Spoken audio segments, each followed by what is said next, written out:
누가 언급했다는 이유로 매수하는 게 초보자들은 그게 사실 가장 많잖아요. 그러다 보면은 진짜 순식간에 백화점 되거든요. 그러면 10종목, 20종목 되는 게 진짜 순식간이거든요. 그러면 시드 이게 다 바닥나 있고 그럼 리밸런싱을 사실 계속 해줘야 되는데 아니다 싶은 건 좀 빨리빨리 자를 필요가 있거든요. 그러니까 일단 매수 버튼을 너무 가볍게 안 누르는 게 중요하다고 생각해요.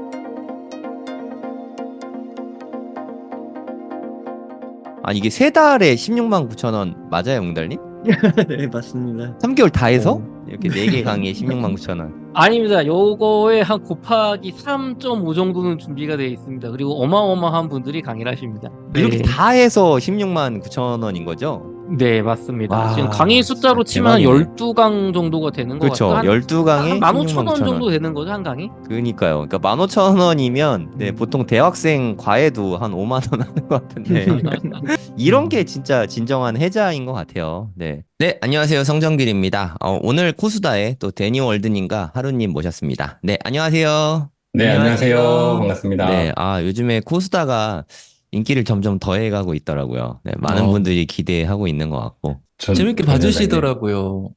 내용도 너무 좋은 것 같고, 저도 이렇게 하면서 많이 배우는 것 같아요. 하루님 최근에 등남하셨잖아요. 네, 너무 아, 맞아요. 축하드립니다. 아, 축하드립니다. 네, 첫 아들, 아, 네. 감사합니다. 며칠 됐죠, 애기? 이제 10일 됐습니다. 아, 네, 아, 너무너무 이쁠 것 같아요. 사실 처음에 태어났을 때는 이게 제 자식인데도 좀 막 이렇게 좀 일그러져 있고 양수에 아, 불구하니까 음, 어, 제 눈엔 예쁘죠. 근데 좀 짠 것 네, 같더라고요. 근데 음, 하루하루 지날수록 좀 피부가 탱탱해지고 음, 이렇게 조금 약간 아들 바보, 딸 바보 이렇게 되는 것 같습니다. 좀 불어있다가 그게 좀 붓기가 빠지면서 점점 이뻐지나 보네요. 맞아요. 네. 지금 너무너무 사랑스럽습니다. 엄청 이쁠 때네요. 하루님 오늘 그 준비한 거 있으시다고 좀 알려주시면 좋을 것 맞아요. 같습니다. 네. 네.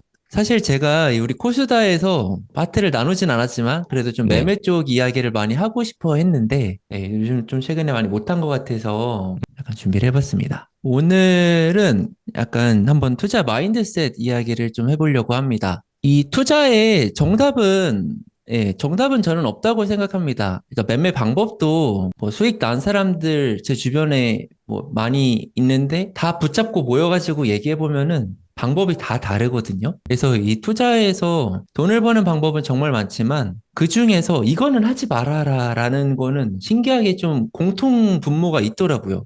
저는 그게 음, 오답이라고 생각하는데 오답 기준은 뭐냐면 이 단 한 번의 실패로 인해서 내 계좌가 되게 심각한 타격을 입는 거는 투자 세계에서는 오답이라고 생각합니다. 세 가지를 준비했는데 한번 보겠습니다. 먼저 첫 번째는 이 손실난 포지션을 키우는 행위입니다. 흔히 말하는 물타기죠. 근데 이게 조금 약간 오해의 소지가 있는데 모든 물타기가 틀렸다 이 말은 아닌데요. 좀 한정을 하자면은 내가 투자하는 거를 그러니까 평가를 제대로 못하는 어떤 자발트라든가 밈코인이라든가 아니면 누구 말을 듣고 샀다든가 또는 선물 투자 음, 이런 종류는 내가 잘 모르는 상태에서 포지션을 키우는 거기 때문에 되게 위험한 음. 행동입니다. 그러니까 리스크가 음, 큰 상품에 투자를 했는데 그렇죠. 약간의 손실이 났다는 이유로 그 규모를 더 키우는 게 위험하다. 이런 뜻인가 맞아요. 보네요. 왜 이게 위험한지를 제가 좀 하나하나 차근차근 말씀을 드리면 일단 손실이 예상보다 크게 났기 때문에 물타기를 고려하는 거거든요. 근데 예상보다 큰 손실이 났다는 것 자체가 내가 기존에 매매한 계획과 다르게 흘러가고 있다는 거예요. 그래서 이미 매매한 계획이 틀렸는데도 불구하고 내가 다른 거를 매수해서 메꿀 용기가 없으니까 그냥 손실 난 거에다가 이것보단 덜 빠지겠지 하면서 거기에 돈을 더 넣는 거거든요. 그 물타기의 메커니즘이. 그러니까 패배를 못 받아들이는 거죠, 쉽게 말하면. 네, 저도 많이 했습니다. 근데 이 물타기가 정말 무서운 게요. 그러니까 우량한 자산은 예외입니다. 뭐 비트코인이라거나 뭐 이더리움이라거나 물론 이제 그런 마켓 타이밍 같은 것도 다 고려를 해야겠지만 그게 아니라 내가 잘 모르는데 또는 시나리오가 없는데 물타기를 무작정 계속하다 보면은 이게 만약에 예를 들어 한번 평단이 내려가서 구출이 됐어요. 그러면 사실 저는 그게 더 위험하다고 생각해요.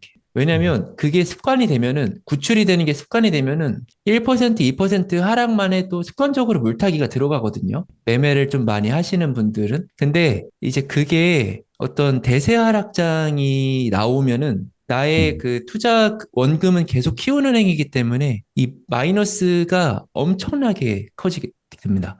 그러니까 처음에 내가 100만 원만 가지고 투자했으면은 뭐 한 마이너스 80% 맞았다. 그럼 마이너스 80만 원으로 끝날 거를 100만 원으로 시작해서 막 물타기 하다가 막 대주주 된다는 말 있잖아요. 네. 막 뭐 100만 원, 1000만 원, 뭐 1억 이렇게 점점 불어나면서 손실이 커지거든요. 저도 선물 거래를 예전에 할 때 그 손실 났던 탑3가 다 이행위 하다가 물타기 하다가 음. 엄청나게 손실을 키웠던 기억이 있습니다. 그리고 선물 거래가 아니어도 내가 뭔지도 모르고 그냥 자발트 코인 투자했는데 물타기 하면은 현물이니까 괜찮겠지? 그것도 저는 아니라고 봐요. 왜냐면은 음.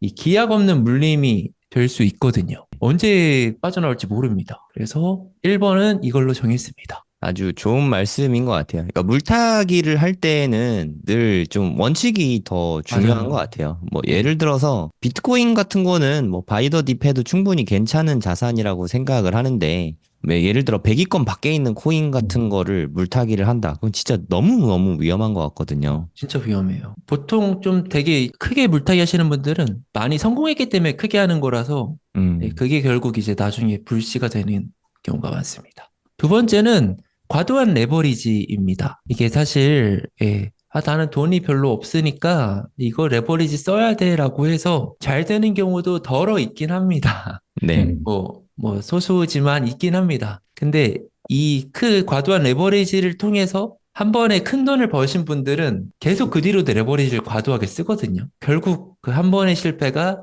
100%를 다 날려버리는 결과를 만듭니다. 좀 끝이 정해져 있는 느낌이에요. 네, 맞아요. 우리가 네. 홀짝을 계속 이길 수 없잖아요. 그러니까 만약에 승률이 90%라고 하더라도 패배 확률이 10%라도 있으면 뭐 예를 들어 10번 반복하면은 망할 수 있는 거잖아요. 맞아요. 한 번 망하는 게 정말 뼈 아프기 때문에 출금도 저는 되게 중요하다고 생각하거든요. 맞아요. 만약에 레버리지를 쓸 거면 그러니까 좀 투자 원칙을 좀 만들고 투자를 좀 하는 게 중요하다고 생각이 드네요. 진짜 맞습니다. 끝이 정해져 있다는 말이 진짜 공감되네요. 제가 최근에 그 재미로 레버리지 20배를 좀 했었거든요.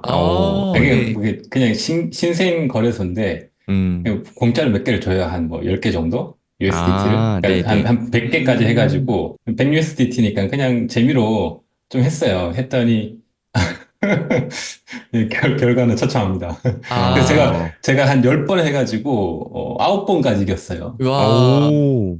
근데 이제 마지막에 이제 결국엔 청산당했거든요. 이제 아홉 그러니까 번은 이길 그, 확률도 사실, 예, 그 뭐, 한 1, 2%밖에 안 수익, 되는데. 수익을 좀, 그러니까 청산가를 높게 잡고, 굉장히 높게 잡고, 수익이 네. 조금만 되면 바로바로 실현하는 걸로 해가지고, 아, 그렇게 내버리셔서 이제 초단타를 이제 야, 1분 단위 폼으로 해가지고, 어, 저점 있을 때 조금 오르면 또 실현하고, 조금 오르면 실현하고, 그걸 해봤어요. 되는지. 그래서 네. 뭐 9번까지 해서 좀 되는지 돈을 좀 더 넣어볼까 하다가 이제 마지막에 청산을 당했죠. 그래서, 네. 이렇게는 안 되는구나. 다시 한번 이게 배웠습니다. 만약에 뭐 초반에 좀 성공을 거뒀다. 10번 중에 한 5번 정도 레버리지 많이 써서 성공했다. 그러면은 좀 분할을 해야죠. 이제 원금을 뭐 빼놓는다든가 그렇죠. 뭐 아니면 레버리지를 좀 낮춘다든가 가는 쪽으로 해야 될 것 같습니다. 저도 가끔씩 이렇게 그 짜투리 금액 남을 때 있잖아요. 뭐 그 정도는 USDT 해도 뭐한 괜찮은 것 20개, 같습니다. 30개 남았을 때. 네. 저도 그럼 한 20배 정도 그냥 해놓고 까먹고 있거든요. 네. 그러면 둘 중에 하나예요. 없어져 있거나, 없어지든지. 그냥 100%, 200% 불려 있거나. 불었네. 그럼 뭐, 그냥 뭐, 그건 재미죠, 재미. 말 네. 그대로. 네, 세 번째 한번 넘어가 보겠습니다. 세 번째는 지나친 확신입니다. 예, 이것도 제 사례인데요. 제가 뭐 크게 손실 볼 때는 결국 그 상황에 대해서 어떤 큰 확신이 있는 뭐 소스가 있었을 때 큰 네. 손실을 항상 입더라고요. 그래서 왜 그러지 했더니 내가 뭔가 확신을 가지고 들어갈 때는 그 대응 시나리오가 없습니다. 실패를 전혀 고려하지 않아요. 그래서 좀 지나친 확신하게 되면은 이렇게 항상 좀 큰 손실을 입었고 잘못된데 확신이 있는데 잘못된지 사실 모르는 거죠. 맞아요. 이게 우리가 투자를 할 때 예를 들어서 데니얼님이 하루님이랑 저랑 톡방이 있잖아요. 난 이거 좀 괜찮다고 생각한다. 예를 들어 한번 던져요. 그러면 이게 두 분이서 이렇게 막 검증을 해줄 거 아니에요. 네. 이거는 위험성이 높다. 하지만 가능성도 조금은 있는 것 같다. 그럼 이렇게 적절한 분배가 되는데 보통의 투자는 와이프하고 상의도 안 하고 혼자서 다 결정한단 말이에요. 그렇죠. 정말 사람이 큰 실수할 때는 뒤가 안 보이거든요. 맞아요. 내가 왜 그랬지? 내가 뭐에 씌운 것 같아. 이런 얘기, 큰 실수하면 아, 꼭 그런 맞아요. 얘기 하거든요. 근데 최소한의 좀 장치라도 있으면 맞아요, 좋은 것 맞아요. 같아요. 그래서 스터디 같은 걸 하는 게 정말 좋거든요. 음. 저도 뭐 예전에 저희 그 수업 톡방에 어떤 분이 소라 앱 있잖아요. 소라. 그러니까 뭐 동영상 만들어주고 AI로. 오픈 뭐 AI. 소라 네. 밈코인이 있다는 거예요. 근데 덱스 음. 거래소에서 그거를 만들면 되는데 이게 좀 크게 성장할 것 같다고 막 얘기했다는 거예요. 제가 듣긴 약간 사기 냄새가 좀 나서 그런 건 좀 안 하는 게 맞지 않을까 한다. 혹시나 아무리 궁금해도 100만 원 이상은 안 넣었으면 좋겠다. 음, 그냥 금액을 한정시키는 것도 리스크 관리잖아요, 사실. 그렇죠. 제일 맞아요. 중요한 맞아요, 리스크 관리라고 맞아요. 생각하거든요. 그러니까 이런 식으로 좀 장치를 좀 걸어둬야 되고, 음. 그리고 음, 어떤 사람, 그러니까 뭐 나보다 뛰어날 필요도 없어요. 그냥 코인이 뭔지만 아는 사람도 같이 이렇게 스터디를 하면 최소한의 안전판이 될 거라고 생각을 하거든요. 맞아요. 나의 큰 실수를 막아줄 사람. 이런 분들을 구하면 앞으로 인생의 투자 파트너가 되지 않을까. 워렌 음, 버핏도 찰리 먼거가 있으니까 그죠. 실수를 그동안 많이 줄일 수 있었잖아요. 네. 이제 실제로 그렇게 네, 얘기를 했습니다. 맞아요. 근데 이게 맞아요. 진짜 되게 중요하거든요. 네. 저도 뭐, 물론 한 100만 원 미만 대부분 투자하니까 뭐 별로 상관은 없지만, 저도 궁금한 거 있으면 하르님한테 한 번씩 이렇게 물어보고 하거든요. 그러니까 뭐 음, 다른 사람의 시각을 들어보고 싶을 때가 있으니까, 네, 그런 게 저는 중요하다고 생각합니다. 지금 또 정보가 워낙 범람하니까 네, 약간 내가 뭐 어떤 A라는 거에 꽂히면은 그 A라는 키워드를 갖고 자꾸 찾게 되잖아요. 네, 그렇죠. 맞아요. 네, 그럼 약간 편향을 만드는 것 같아요, 세상이. 음, 그러니까 맞습니다. 유튜브든 뭐 네이버든 A라는 거에 하면 당연히 A에 관한 좋은 음, 게 나오겠죠. 안 좋은 것보단 네, 좋은 게 많이 맞아요. 포스팅이 그리고 될 확률이 높으니까. 안 좋은 정보는 내가 또 거르잖아. 에이, 이건 이 그렇죠. 사람 뭘 모르네 하고 맞아, 맞아. 일부러 안 거르잖아요. 보기도 해요. 네, 맞아. 편향된 쪽만 계속 보게 되니까. 이게 약간 편향을 만드는 것도 있고 좀 스스로 좀 그렇게 보고 싶은 것도 있는 것 같아요. 음, 네, 맞는 말씀인 것 같습니다. 그래서 그러면은, 야, 오답은 알겠는데, 그럼 정답은 뭐냐? 네, 정답에 가까운 것들 시리즈도 약간 번외로 급하게 만들어 봤습니다. 그러니까 저는 수익을 좀 내고 싶은 만큼 이 손실을 감수하는 마음도 있어야 된다고 생각합니다. 음, 그러니까 이게 뭐 들으면 당연한 건데 사실 얘기해 보면은 다들 그렇지는 않더라고요. 무슨 음, 말이냐면은 지난번에 코인 상담소 편에 솔라나로 1억 원으로 뭐 거의 5억 원 넘게 수익을 내신 분이 나오셨어요. 네. 근데 그분은 그냥 원금이 1억 원이니까 그냥 계속 들고 간다. 올해까지는 계속 들고 간다 말씀하셨는데 저랑은 좀 투자 마인드가 조금 다르셨더라고요. 저 같은 경우는 이게 1억 원이 5억이 되면은 그 5억에 맞게 리스크 관리를 좀 하는 편이거든요. 그래서 제가 5억을 들고 있다는 거는 이렇게 생각하셔야 됩니다. 내가 5억을 들고 있다는 거는 내가 다 리셋하고 내 수중에 5억이 있는데 이걸 신규로 매수할 거야? 라고 물어봤을 때 나 그래도 매수할 건데 라는 대답이 되면은 그게 홀딩하는 것과 같은 메커니즘이라고 생각해요. 나 5억으로 현금화 했는데 5억으로는 이거 사고 싶지 않은데 라고 하면은 약간 거품이 있다고 스스로도 한다는 거죠. 그래서 다 정리하고 신규로 그대로 매수를 못 한다면은 저는 그것도 홀딩하면은 안 된다고 좀 생각하는 주의입니다. 약간 좀 보수적인 편이죠. 이거는 좀 어려운 부분이긴 한 것 같아요. 우리가 투자로 돈을 벌려면 손실은 짧게 하고 수익은 길게 가져가는 게 사실 맞기는 하거든요. 저는 좀 시드를 좀 줄이는 방법으로 리스크 관리를 좀 하면 된다고 생각해요. 그러니까 뭐 부분익절이죠. 저는 음, 출금이 되게 중요하다고 생각하는데 부분익절을 조금씩 하면서 나오면 되지 않을까. 저는 뭐 그런 생각이 듭니다. 맞아요. 이렇게 추세가 좋은 것들은 그냥 분할 익절하고 거품인 걸 인정하더라도 더 거품이 낄 수 있으니까 그렇죠. 조금은 들고 가볼 거야 이렇게 할 수도 음, 있으니까요. 근데 이제 이렇게 커진 돈을 가지고 리스크 관리할 줄 아는 게 그릇이라고 생각하거든요. 매매하면서 큰 돈이 있는 분들이 나중에 계속 그거 가지고 운영하다가 이제 그릇이 작은 분들은 결국 영원히 되는 걸 많이 봤습니다. 두 번째는 한 사이클 일단 경험해보는 게 좋을 것 같아요. 부동산이든 코인이든 뭐 모든 것들은 그 한 사이클을 경험해봐야 그 다음 사이클에 비로소 큰 수익을 내는 경우를 너무 많이 봤거든요. 부동산도 좀 마찬가지인 것 같아요. 부동산도 매수부터 매도까지가 한 사이클이잖아요. 이거를 해보신 분과 안 해보신 분의 차이가 여기 부동산을 떠올려 보면 쉽다고 했는데 제가 불인이라고 해볼게요. 처음에는 이 취득세, 양도세, 뭐 집이 나가지 않을 경우 뭐 부동산 찾아가는 법 이런 걸 전혀 모릅니다. 근데 한번 해보면은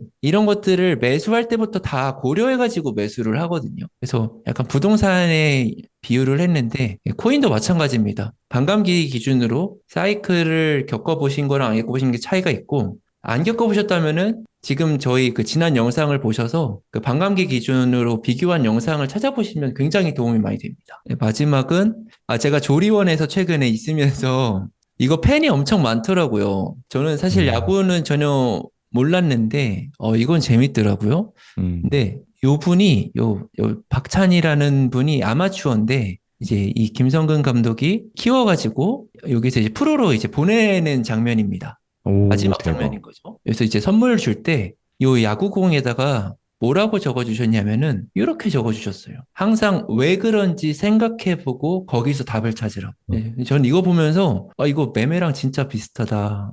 투자랑 똑같다.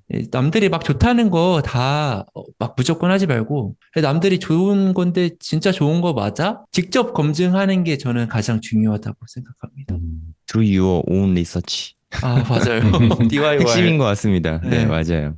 그래야 돼요. 내가 남들 다 좋다는 거 따라하는 거는 저는 반대입니다. 그래서 직접 검증하는 게 좋은 것 같습니다. 그러니까 누가 언급했다는 이유로 매수하는 게 초보자들은 그게 사실 가장 많잖아요. 그러다 보면은 진짜 순식간에 백화점 되거든요. 그리고 뭐, 그러면 10종목, 20종목 되는 게 진짜 순식간이거든요. 순식간에 네, 다 좋아 보이거든요. 네, 그러면 시드 이게 다 바닥나 있고, 그럼 리밸런싱을 사실 계속 해줘야 되는데, 아니다 싶은 건 좀 빨리빨리 자를 필요가 있거든요. 그러니까 일단 매수 버튼을 너무 가볍게 안 누르는 게 중요하다고 생각해요. 맞습니다. 저는 이렇게 매수 버튼 한 번 누를 때 이제 고민 엄청 많이 하고 사는 편이거든요. 그러니까 톤코인도 그렇게 좋다고 생각했는데, 뭐 지난주에 100개 사고 아직도 뭐 더 사지도 못하고 있거든요. 내가 원하는 가격이 안 와줬으니까. 그 뒤로 좀 오르지 않았나요, 톤코인? 예, 그때 100개밖에 안 사는데, 뭐, 한 10%, 20% 갑자기 하루 이틀 만에 오르더라고요. 그래서, 이건 아닌데 싶어가지고, 좀 근데 좀 뭐 빠지다 오르다 하더라고요. 뭐 어찌됐든 알트니까 저는 기회 한 번쯤은 줄 거라고 생각하고, 안 주면 어쩔 수 없고, 그 기회를 주면은 그때 매수하면 된다고 생각합니다. 그러니까 저는 좋은 코인이 있다고 해서 그냥 바로 사는 게 좀 좋은 방법은 아닌 것 같거든요. 내가 원하는 가격에 사야 되잖아요, 사실. 맞아요. 우리 백화점 가면은 세일 안 하면 잘 안 사거든요. 그러니까 신상 잘 안 사잖아요. 비싸서. 그러니까 20% 30% 세일해야 사는데 코인이나 주식은 왜 세일도 안 하는데 이렇게 막 사는지 저는 그게 좀 아쉽더라고요. 이게 그러니까 자기 생각이 명확하지 않아서 그래요. 이렇게 막 이게 좋다 저게 좋다 이렇게 잘 사시는 분들은 어떤 그걸 판단할 수 있는 그게 아직 안 잡혀 있어서 그런 거라고 생각합니다. 사실 밸류에이션이 안 돼서 그렇죠. 네, 이 코인 정도가 얼마면 싼지 감이 없으니까 그냥 코인이 좋다 그러면 막 사는 게 아닌가. 삼성전자 9만 원 넘었을 때 우리나라 제일 많이 샀잖아요. 그러니까 맞아요. 가격과 상관없이 사는 건 아닌데. 사실 그리고 그런 뭐 가치 평가를 한다는 것도 저는 불가능하다고 좀 생각하거든요. 정확하게 어떻게 평가하는 것 자체가 불가능하기 때문에 네. 애초에 그냥 이걸 쟤도 모르고 나도 몰라. 이걸 그냥 네. 받아들이고 그냥 그 안에서 나는 그럼 내가 내 방법대로 정답을 찾아 나갈 거야. 이렇게 좀 접근하는 편입니다. 저는. 이게 뭔가 가치 평가 아마 이 영상 보시면은 그래 그럼 가치평가를 어떻게 해야 돼? 이런 궁금증이 드시는 분들이 대다수이실 거예요. 근데 애초에 코인이든 주식이든 뭐 부동산이든 모든 거를 완벽하게 가치평가하는 것 자체가 저는 좀 불가능하다고 생각하거든요. 변수라든가 이런 것들은 계속 생물처럼 시시각각 움직이고 새로운 정보가 계속 나오니까. 그래서 그 안에서 흔들리지 않은 자기만의 기준을 찾는 게 제일 빠른 길 같습니다. 네. 좋은 말씀 감사합니다. 7월에 한 번, 9월에 한 번 이렇게 2번 강의하는데 해외 거래소 사용법으로 강의를 하거든요. 저는 기왕이면 해외 거래소를 이용하면 쌀 때 더 쌀 때 살 수 있고 팔 때도 더 비쌀 때 팔 수 있거든요. 해외 거래소에서 쓸만한 거래소를 일단 골라주고 그 중에서도 우리가 자주 쓰는 메뉴 그 정도만 우리가 익혀도 충분하거든요. 그리고 두 번째 강의는 팽돌이 작가님. 그냥 알트코인을 너무 해박하세요. 네, 뭐 하나 이렇게 툭 던지면은 모르는 알트가 별로 없으세요. 네. 팽돌 작가님은 알트 뭐 가졌나요? 네, 저라면 그냥 안정적으로 비트코인 안 사고 이더리움을 반을 사겠습니다. 뭐 이런 식이에요. 그냥 정말 시원시원하게 다 알려주거든요. 제가 생각하기에 가장 목말라 하는 코인 강의는 팽돌 작가님이 아닐까 저는 그런 생각이 듭니다. 근데 앨리스원님 책이 지금 베스트셀러에 계속 올라가고 있거든요. 네, 그런 앨리스원님이 주제까지 너무 핫해요. GTX 노선 따라 돈 되는 투자처 추천. 네, GTX가 핵심이지 않습니까, 사실. 그렇죠. 책에도 지금 부록으로 들어가 있잖아요. 지도 네. 속에 아파트 단지명 이런 거 다 나온단 말이에요. 찝어주는 그거 정말 그거 시원시원하세요. 그거 어떻게 보면 7월 달은 좀 시원시원한 분들이 모였다. 맞아요. 네. 이호석 대표님은 투자 전반에 관해서 매크로도 잘 보시고 다 다루시잖아요. 고래동 공부는 진짜 다 모실 수 있구나. 진짜 이게 보통 커뮤니티가 아닙니다. 여러분들이 원하시는 분들은 우리가 뭐 섭외력이 워낙 좋아서 다 모실 수 있어요. 그래서 제가 이제 8월에 준비한 강연은 이제 네. 앞으로 2년 부자될 계획 세우기예요. 보통 강의를 할 때 주요 내용 골자가 제가 평소에 읽는 책, 그리고 그거를 내 삶에 어떻게 적용하고 있는지, 그리고 특히 이제 부의 관점에서 이야기를 많이 하려고 하거든요. 2025년 말까지가 또 한 번의 퀀텀 점프가 있을 시기라고 봐요. 그리고 그 과정이 지금 만들어져 가고 있고요. 그래서 제가 이번에 비트코인으로 벌고 빌딩으로 한번 작은 마침표를 한번 찍어보려 하는 이런 계획들을 한번 설명하면서 이런 플랜이 어떻게 나오게 됐는지를 이제 책의 내용, 이론을 백그라운드 삼아서 설명을 한번 해드리려고 해요. 필 작가님 정말 밸런스라는 말이 맞게 거시경제도 보시고 유동성도 보시고 정책도 보시고 하면서 비트코인, 알트코인, 그것도 메이저 알트코인 뭐 이더리움이나 솔라나 이런 거부터 뭐 자잘한 코인까지, 그리고 굉장히 막 공격적인 밈 코인들도 있잖아요. 그런 거를 다 섭렵을 하시면서 밸런스 있는 투자를 강조하신단 말이에요. 무조건 알트만 하면 안 된다. 그렇다고 비트코인만 해서도 안 된다. 선견지명이라고 할까? 그게 있으신 분이니까 저는 정말 기대하고 있습니다. 막내 아들이 엄마한테 차근차근 알려주듯이 뭐 이런 느낌으로 강의를 해주시거든요. 그게 호필 작가님의 가장 장점이라고 생각합니다. 네. 그래서 요번에 9월에 많은 분들이 생각하시는 부동산 관심이 저도 요즘 많이 올라오는 게 느껴지고 피부로도 그러니까요. 네. 현장에서도 가격도 올라오는 게 사실 많이 느껴지거든요. 이 24년 9월 시점에 2025년을 맞아서 내 집 마련을 하시려는 분들, 무주택자분들 혹은 네. 1주택자인데 갈아타시려는 분들, 일시적 1가구 2주택으로 좀 재산을 불려보시려는 분들, 이런 분들에게 꿀팁을 좀 드릴 수 있는 좀 구체적인 방법. 네, 저는 항상 월급쟁이의 입장에서 큰 어떤 노동소득이 많지 않는 분들, 평범한 분들을 대상으로 하니까 한 200에서 300만 원 정도 버시는 분들 충분히 따라 하실 수 있는 그런 현실적인 부동산 강의 좀 준비하고 있습니다.